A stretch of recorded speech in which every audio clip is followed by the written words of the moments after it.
Sois béni, Shalom. Je suis le frère Kwasi Ndé et je vais vous raconter ce témoignage qui en réalité a été vécu par mon grand frère Kwasi Hyacinthe. Voilà, donc il faut dire que ce témoignage, tous les faits que je vais vous raconter dans la suite, se sont déroulés dans un pays de l'Afrique qu'on appelle la Côte d'Ivoire, Afrique de l'Ouest précisément, et précisément dans la capitale politique qui est Abidjan, la capitale économique plus précisément. Donc Hyacinthe était un étudiant. Donc les faits sont passés en 2003, ça fait maintenant près de 21 ans, et je les relate à nouveau. Ils sont passés en 2003 à Abidjan, et Hyacinthe était étudiant dans ce temps-là. Donc il a vécu des moments difficiles et il a été délivré par la main du Seigneur. Donc voici un peu résumé le témoignage que je vais vous présenter qui doit, et dans le but est d'encourager les uns et les autres à marcher avec Jésus et à témoigner de la réalité du Christ. La Bible qu'on voit est une réalité. La Bible qu'on voit est la vérité. Si vous cherchez la vérité, vous la trouverez dans les lignes ou bien dans l'audio qui va suivre. Voilà, donc ici je présente ce témoignage-là parce que je ne me présente pas en image, parce que j'allais dire que je suis la deuxième personne à raconter les faits. Premièrement, mon grand frère qui a été attaqué par les esprits va raconter la première partie. Et après moi, je suis venu en renfort pour chasser les esprits et les soutenir. Et là, je vais raconter la deuxième partie qui n'a pas bien suivi. Donc, Hyacinthe est né en 79 en Côte d'Ivoire, bien sûr, et il a vécu des moments un peu difficiles. Voilà, donc sa jeunesse, il a vécu calmement, voilà, calmement, élève brillant à l'école, il est allé jusqu'en terminale, mais tous ses soucis ont commencé précisément quand il a eu le bac. Il a eu le bac et après le bac, il s'est retrouvé à l'université, à la célèbre université de Cocody, voilà, qui est dans la ville d'Abidjan. Donc c'est là-bas que les choses vont se dérouler. Et il s'est trouvé que dans son cursus, pour passer à la deuxième année, il a échoué à cause d'une UV. Et cela a fait qu'il a repris l'année. Donc il a repris l'année et il n'allait pratiquement pas au cours. Voilà, puisqu'il était un doublant. Le fait de rester à la maison a fait qu'il s'est adonné à beaucoup de mots qui n'étaient pas à la gloire du Seigneur. Voilà, donc il a commencé à s'adonner à des films X. Voilà, donc je vais rapporter ces mots. Donc j'ai commencé à regarder les films X et boire de l'alcool et puis s'adonner aussi à la cigarette. Donc voilà un peu ses passe-temps. Et il avait une copine aussi avec laquelle il vivait très souvent, il se retrouvait très souvent. Et il raconte une petite anecdote où, par la grâce de Dieu, il a pu abandonner l'alcool, parce que l'alcool était l'un des problèmes qu'il avait. Donc, il dit un jour qu'il était monté, après avoir bu avec des amis, il était monté dans le bus pour retourner à la maison et il s'est trouvé qu'il a commencé à vomir dans le bus. Et il a été abandonné par tous ceux qui étaient à l'intérieur du bus, il a été abandonné, laissé à l'arrière du bus. Et il se voyait seul, abandonné, couvert de vomi, de vomissures. Et c'était vraiment pas intéressant. Donc de là, il a pris l'engagement de ne plus prendre l'alcool et il a été ainsi délivré de l'alcool. Mais il continue avec la cigarette et sa copine. Durant l'année 2003, j'ai eu l'occasion de lui présenter le Seigneur, étant donné que moi j'étais déjà chrétien. Et par la grâce de Dieu, il a accepté de venir à l'église et il a même invité sa copine à y aller. Voilà. Donc c'était vraiment intéressant et il essayait de s'approcher du Seigneur petit à petit. Voilà. Donc il avait même parfois senti que lorsqu'il marchait dans la rue et qu'une personne prêchait, la personne l'appelait en quelque sorte. Il sentait une voix qui l'appelait. Il était attiré, interpellé. Et puis aussi, ils avaient reçu dans leur maison de jeûne, parce qu'il habitait dans une maison de jeûne à Bobo précisément. Tout ça, c'est à Abidjan. Et voilà, ils avaient reçu un jeune qui était chrétien, très chrétien, et qui a eu le temps de lui présenter encore le Seigneur. Il a même senti que tout ceci était un appel de Dieu. Mais il fallait qu'il prenne l'engagement de marcher avec Jésus. Tous ces problèmes ont commencé justement, les problèmes de santé ont commencé après qu'il ait pris l'engagement de ne plus fumer. Voilà. Étant donné qu'il allait à l'église maintenant et que la parole était prêchée, il a décidé de ne plus fumer. Et c'est là que les difficultés ont commencé. Voilà. Donc il y a eu des toux, les toux passagers, il toussait beaucoup, et des douleurs à la poitrine. Il n'arrivait pratiquement pas à dormir les nuits. Voilà, malgré les médicaments, les consultations à l'hôpital, tout n'allait pas mieux. Voilà, donc il sentait que parfois même il allait mourir. Et c'était vraiment, vraiment difficile. C'était difficile. Et il a dû se retourner vers son Seigneur. En réalité, il a toussé pendant 5 mois et vraiment, ça allait de mal en pire. Voilà. Donc de là, il a pris la décision de se faire baptiser. Et il a pris son baptême dans l'église du Message de Sikinsi. Voilà, église où j'ai pris aussi moi, son petit frère Indé. Voilà, donc les choses sont bien passées, il a pris son engagement. Et il commençait à marcher avec le Seigneur. Et après son baptême, il y a eu plein d'événements qui sont déroulés. Le premier événement qu'il raconte, c'est que dans leur chambre d'étudiants, ils avaient plein d'images sur les murs, images de femmes nues, et ça le gênait beaucoup après son baptême. Alors qu'avant cela, avant le baptême, il n'y avait pas de souci. Voilà, donc ça le gênait beaucoup, et il n'arrivait plus à dormir dans la chambre parce qu'il la trouvait souillée. Et un jour, alors qu'il voulait se coucher dans cette chambre-là, il a senti un coup de froid et il a senti qu'il était attaqué. Bon, c'est quelqu'un qui est très sensible aux esprits, parce que quand on était petit, même, il voyait déjà des esprits. Et il est sorti, il est allé chercher un cousin qui est chrétien. Et quand il est arrivé chez lui, ce cousin, priant pour lui, il a vu une manifestation, il y a eu une transe. Voilà, donc Yacine était tombé en transe. Et il a commencé à se traîner par terre, c'était difficile. Il criait comme un animal. Et c'était vraiment difficile à 23 heures tard dans la nuit. Et ce cousin-là, même dans cette bataille-là, a dû faire appel à un autre soldat de Christ pour venir l'aider. Et quand les démons sortaient, ils lui ont dit qu'ils allaient l'attendre à la maison. Voilà, quand il allait retourner à la maison, ils allaient entrer à nouveau en lui, quoi. Voilà, bon. Donc là, il avait très peur. Il n'était pas encore bien affermi dans la foi et c'était difficile. Voilà. Et ce soir, il a eu même du mal à aller à la maison. Il est même resté avec ses frères-là. Et le lendemain, il a décidé de rentrer. Donc, il faut dire que dans ces derniers jours, il souffrait beaucoup. Il ne dormait pas la nuit. Et la poitrine faisait très mal. Il ne pouvait pas dormir sur la poitrine à cause de l'arrêt de la cigarette. C'était vraiment difficile. Mais il voulait tout abandonner. Même sa copine, il ne la voyait plus. Voilà, il ne voyait plus sa copine. Et il a commencé à s'éloigner de tout ce qui est impureté, l'Esprit de Dieu l'ayant saisi. Voilà. Donc voilà, les choses avançaient petit à petit. Et le lendemain, il est retourné chez lui à la maison. Il est retourné, il dit quand il est entré dans la maison, il a senti à nouveau l'esprit le posséder. Voilà. Et là, il a eu très peur. Il a quitté la chambre, il est allé au dortoir de l'université pour rester avec certaines personnes. Et il a pensé à une autre personne qui s'appelait Abraham, qui pouvait l'aider, parce que c'était un bon chrétien. Voilà, Abraham était un bon chrétien, il pouvait prier pour lui. Il allait voir Abraham, Dieu merci, et Abraham lui a donné des conseils, il lui a dit d'abandonner tout ce qui est des beaux, tout ce qui est du monde, et de se donner totalement à Jésus. Et sur ces entrefaites, Abraham a prié pour lui. Et là encore, il y a eu une manifestation des esprits, et il y a même 30 démons qui étaient en lui, dont le chef s'appelait Bison.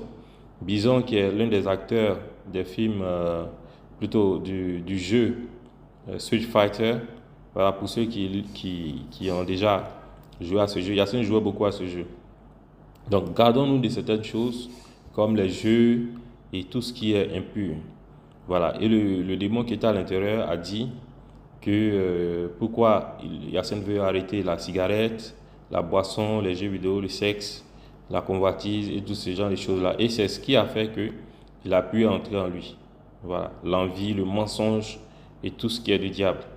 Mais Yacine veut arrêter cela, ils ne sont pas d'accord, ils veulent le détruire.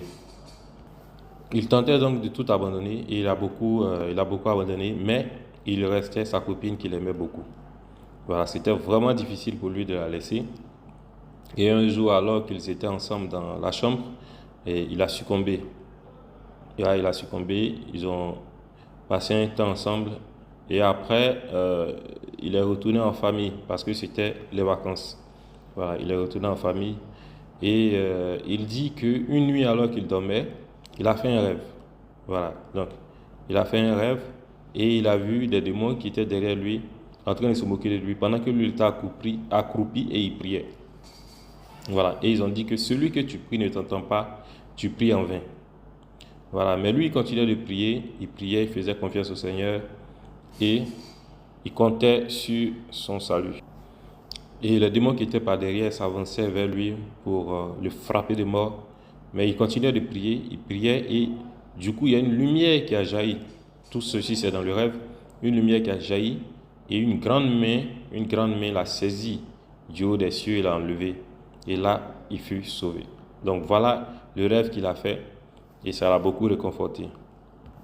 Dans les jours qui ont suivi, il y a eu, alors qu'il était encore dans la maison des parents, le départ de mon père et de l'un de mes petits frères sur la ville qu'on appelle Yamoussoukro.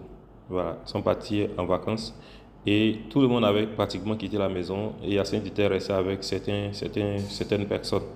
Et il a commencé à se sentir mal. Voilà, il a commencé à se sentir très mal. Et ça fait qu'il est allé voir des voisins qui ont bien pris soin de lui. Et tout s'est bien passé par la grâce de Dieu.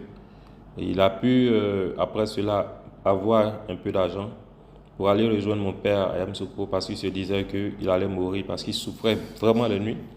La poitrine lui faisait mal, il continuait de tousser et il était poursuivi par les esprits. Et là, il a pris le car et il se trouve que dans le car, il a commencé à avoir très soif. Là encore, les démons voulaient le tuer par la soif. Mais par la grâce de Dieu, il y avait une dame qui était dans le car qui avait de l'eau, de la glace dans la main. Et voilà, il a demandé à la dame de lui donner ces glaces-là. Elle a été bien gentille de lui donner ces morceaux de glace qu'il a croqué. C'est ce qui l'a soulagé parce qu'il devenait très faible et les choses étaient vraiment difficiles. Il se sentait partir. Et c'est là qu'il m'a appelé pour me dire, ah, il arrive sur Yamoussoukro et il se sent partir. Voilà. Parfois, il avait un peu des expressions qui faisaient peur. Bon, mais nous, on banalisait tout cela, alors qu'en réalité, il souffrait profondément. Voilà, il souffrait amèrement. Par la grâce de Dieu, il a pu arriver à Yamoussoukro. Donc, il a quitté Abidjan, le village de mon père qui s'appelait Sikinsi Boafobi, où on a notre pasteur qui est là-bas, frère Esaïe, que Dieu le bénisse au passage. Voilà, donc il a quitté Sikinsi pour Yamoussoukro. Donc, une fois arrivé à Yamoussoukro, mon père était là. Et il faut dire que mon père n'était plus fier de Yacine parce que Yacine avait été à l'université et il avait repris une classe sans en informer le vieux. Voilà, sans informer le père qui n'était vraiment pas content. Mais Yacine ne l'avait pas dit, mais ça le rongeait. Quand il était au bord du gouffre, il a senti qu'il allait mourir, il a senti qu'il fallait se confesser. Et il s'est confessé même auprès du père, à genoux. C'était vraiment honteux. Nous tous les enfants étaient là. Et il s'est mis à genoux, il pleurait, il a dit qu'il reconnaissait son tort, qu'il avait mal fait, que le père lui pardonne, mais le père n'a pas pardonné. Donc quand Yacine est arrivé à Yamoussoukro, le père, mon vieux, n'était pas très content, il a vu Yacine de loin, Yacine marchait très faiblement. Dieu merci, ce jour-là, moi qui étais étudiant en 2003 à l'INPHB, j'étais arrivé à la maison à Yamoussoukro, j'avais quitté le dortoir, je suis arrivé. Et je l'ai vu, il était très faible, les yeux très rouges, il tremblotait. Il nous disait, moi et mon petit frère JB, qu'il allait mourir. Donc je lui ai dit non, il faut rester tranquille, que le Seigneur peut tout faire. Voilà, donc on l'a réconforté. Et après, il est parti à Camille, qui est le village de ma maman, avec mon petit frère JB, où il voulait se reposer parce que ma maman y était. Et comme vous le savez, la maman prend mieux soin que les parents. Donc ma maman n'est plus avec mon papa, ils ne vivent plus ensemble. Voilà un peu comment Yacine s'est retrouvé à Camille. Et là-bas, aux environs de 24 heures, quand il s'est couché dans son sommeil, Il a décidé de prier. Voilà, il s'est mis à genoux parce qu'il sentait des odeurs sortir de son nez. C'est comme s'il y avait de la pourriture qui sortait de son ventre. Voilà, et il a commencé à prier. Et dans sa prière, il a dit, Seigneur mon Dieu, je sais mon problème. À partir d'aujourd'hui, je décide de me séparer de ma copine. Mais il ne pouvait pas dire le nom. Voilà, il ne pouvait pas dire le nom dans la prière. Et il a dit, pour finir, Léa, parce que sa copine s'appelle Léa. Et alors, dès qu'il a dit Léa, moi, je n'étais pas là. J'étais retourné au dortoir, je n'étais pas à Camille. C'est après qu'il a relaté tout ceci. Et quand il a dit, c'est justement ma copine, viens et brise ce lien, alors il y a eu comme une bombe qui a explosé en lui. Il a commencé à crier, battre, lui qui avait mal à la poitrine, se taper des coups de poing dans la poitrine comme un gorille, crier comme un lion, menacer tout le monde dans la maison, tous ceux qui dormaient. Et ça faisait vraiment peur. Ça faisait vraiment peur. Et les démons qui étaient en lui disaient qu'ils étaient en train de se reposer et lui, il les a réveillés. Pourquoi il les a réveillés? Pourquoi il ne veut plus sortir avec sa copine? Pourquoi il ne veut plus boire, fumer l'alcool, s'adonner au film X, à la masturbation, à la pornographie? Voilà. Et qu'eux ne sont pas d'accord. Ils vivent de la souillure, ils en ont besoin. S'il ne veut plus coopérer, ils vont le tuer. Et là, ils étaient venus pour le tuer. Et c'était vraiment, vraiment, vraiment, vraiment difficile. Il a été tourmenté pendant plus de 2 heures. Voilà. Et son âme souffrait beaucoup. C'était vraiment difficile. Il y avait 60 démons en lui. 60 démons en lui. Et pour cela, ils ont dû appeler même les catholiques qui sont venus. Ils ont récité le Je vous salue Marie. Mais les démons aussi récitaient le Je vous salue Marie et dansaient toutes les chansons que dansaient au son de toutes les chansons que chantaient les catholiques. Ils sont, sur ces entrefaites-là, allés appeler des personnes, des chrétiens célestes, des personnes de l'église du chrétien céleste qui n'étaient pas loin de la maison, pour qu'ils viennent aussi au secours. Et ces personnes-là sont venues, et ayant bataillé, il y a eu 58 démons qui sont sortis de lui, sur les 60, et il n'en restait que 2. Le chef, qui se faisait appeler Chalafa, et selon lui, sa femme. Voilà. Selon ce démon-là, sa femme. Le démon l'appelait sa femme. Elle avait une voix de femme quand elle parlait par la bouche de mon frère. Et voilà, mon frère, il y avait plusieurs voix qui sortaient de sa bouche. Et c'était vraiment bizarre, c'était inhabituel. Cependant, ces démons-là craignaient je vais rapporter ces dires, puisque c'est moi qui raconte. Ces démons craignaient mon petit frère, car selon eux, c'est lui seul qui peut les chasser de Hyacinthe. Son petit frère Indé le craignait. Voilà. Donc, les sœurs qui étaient dans la maison m'ont appelé afin de dire que je vienne, de me dire de venir. Moi, je ne savais même pas ce qui se passait, j'étais encore à l'université. Ils m'ont dit de venir la nuit, aux environs de 24h, 1h du matin. Donc, j'étais vraiment surpris, j'ai dit, mais qu'est-ce qui se passe?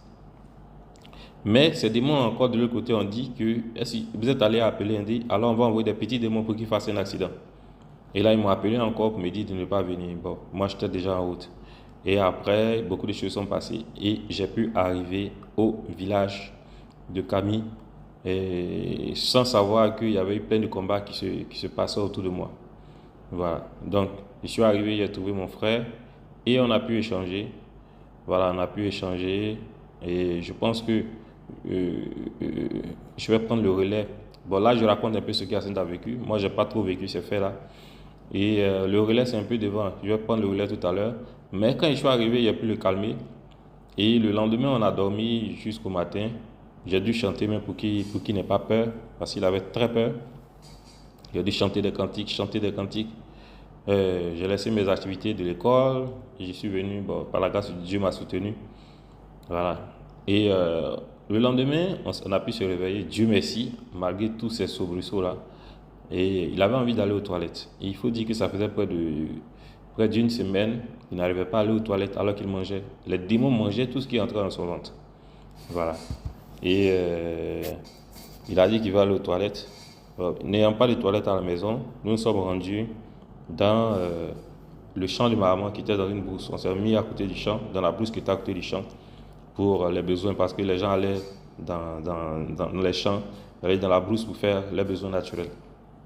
Donc nous sommes rendus dans dans cette brousse-là. Et chacun, je suis allé, moi, mon petit frère JB et moi, Indé, et nous sommes allés de notre côté, chacun allé de son côté, Yacinthe aussi de son côté. Et à un moment donné, Yacinthe a commencé à prier. Voilà. Il a commencé à prier, on a commencé à l'entendre. Et JB, lui, il avait peur. Et moi, je me suis approché. J'ai dit, mais qu'est-ce qui se passe? Et on entendait Yacinthe qui faisait une prière de grande supplication.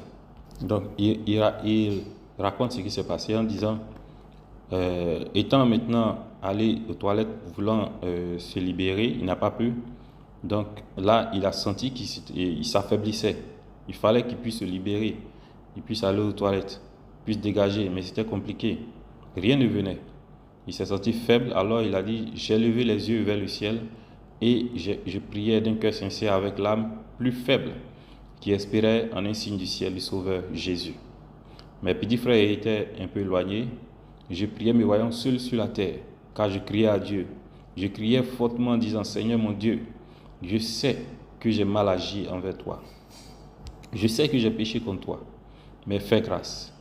C'est mon âme qui te parle. Mon âme est fatiguée, mon âme a trop souffert. Si tu ne viens pas maintenant m'aider, je ne survivrai pas. Si je ne fais pas mes selles à l'instant, je mourrai. Lazare était mort, mais moi je ne le suis pas encore. Oh Dieu, c'est mon âme qui te parle. Seigneur Jésus, c'est mon âme qui te parle. Et je criais tellement fort que mon petit frère JB m'a appelé Indé parce qu'il avait peur. Je priais fort en balançant les deux mains, les secouant et criais les yeux levés vers le ciel. Dès qu'Indé vint près de moi, qu'il commença à prier aussitôt, il est tombé, et je tombais par terre, commençais à ramper comme un animal et bouger au sol à demi-nu car je n'avais pas ma culotte. Mes petits frères Indé et JB commençaient à prier pour ma délivrance, à invoquer Jésus. Alors je souffrais dans ce tourment, je ne savais où j'étais, mais une chose était sûre, c'est que je ne survivrais pas cette fois-ci, car j'étais trop faible pour être tourmenté une fois de plus. J'ai été tourmenté pendant un bon moment et du coup, je ne bougeais plus. Je pouvais me sentir léger et me voyant les yeux couchés dans les herbes et je pouvais entendre Indé dire « Seigneur, pourquoi nous abandonnes-tu? Pourquoi ?» Et j'étais couché inerte au sol. Alors Indé, JB commençait à pleurer. Et à cette parole d'Indé, une voix se saisit de moi qui était dans les tourments de la mort et dit « Indé, Indé » à 2 reprises. Et Indé commençait à pleurer avec JB. Indé demanda « Qui parle ?» Alors la voix dit « C'est Jésus qui parle. » Indé dit donc « Si c'est toi, fais en sorte que mon frère se lève de là où il est couché mort. » Je vous le dis d'un seul coup, moi qui étais couché inerte, je me tiens debout et calme comme jamais. Ensuite, le Seigneur Jésus parlait en ces termes. Yacinthe a prié de tout son cœur et sa prière est arrivée chez mon Père qui m'a envoyé le délivrer. Yacinthe est fatigué car son âme est fatiguée car Chalafa demeure en lui et a déchiré ses intestins. Aussi, voilà ce qu'il faut faire pour que Yacinthe soit délivré. Allez appeler sa copine afin que ce lien qui est entre eux soit brisé. C'est seulement après cela que Yacinthe sera sauvé et guéri. Mais sachez que je suis un Yacinthe pour 2 heures. Après cela, je pars. Vous avez 2 heures pour faire cela. Donc, Yacinthe a vécu ce moment-là, mais il faut dire qu'il planait dans les airs. Il voyait quelquefois, mais pas toutes les images. Et mais il pouvait pratiquement tout entendre. Voilà. Mais il n'était plus conscient de lui-même. C'était Jésus qui avait pris le contrôle de son corps et qui vraiment le mettait debout, le protégeait. Donc, pour la suite, Yacinthe n'a plus eu conscience de ce qui s'est passé, bien qu'il ait eu des bribes des événements. Et il m'a donné le soin de vous présenter la suite. Voilà, la suite de ce qui s'est passé pour que vous puissiez avoir les détails de ce que le Seigneur Jésus a fait dans sa vie pour le délivrer et tout ce que le Seigneur Jésus a pu dire pendant ces pratiquement 2 heures qu'il a passé dans le corps de Yacinthe. Voilà. Mais ce témoignage a été donné de sorte que, à la conclusion que Yacinthe donne, de sorte que vous puissiez savoir que Jésus est vivant et que Jésus a été dans son corps. Le Jésus que les gens prient a été dans le corps de Yacinthe. Il a tenu debout. Il a été dans un village. Voilà, il a marché, il a foulé les pieds dans un village, dans un corps humain. Il a participé à la délivrance de ce corps-là. Et grâce à lui, il y a 5 ans encore, il est encore vivant et il est présent. Si on vous a parlé de Jésus et que vous n'y croyez pas, si vous êtes dans une religion, on vous a parlé de Jésus, vous n'acceptez pas, sachez que Jésus est réel. Il est réel et il a été à Kami, dans un village de Yamoussoukro, en 2003. Et vraiment, c'était puissant, puissant, puissant. Donc, suivez bien. Dans la suite, je vais vous raconter ce que j'ai vécu. Et vous allez voir combien de fois Jésus est bon. Je te dis, mon frère, toi qui écoutes ce message, on t'a parlé de Jésus. Tu dis, ce Jésus-là, est-ce qu'il est réel? Je te dis qu'il est réel. Moi, Indé, qui vais raconter cette suite-là, je te dis, Jésus est réel. Le Saint-Esprit est réel. Il parle, il se glorifie, il sauve, il touche, il console, il est doux, il est merveilleux. C'est le seul Dieu que toute la terre doit adorer. Je te dis bien, et je pèse mes mots, c'est le seul Dieu parce que c'est lui le créateur des cieux et de la terre. C'est le seul vrai Dieu, Jésus de Nazareth, venu sous la forme de Dieu en personne. C'est le seul que toute la terre doit adorer.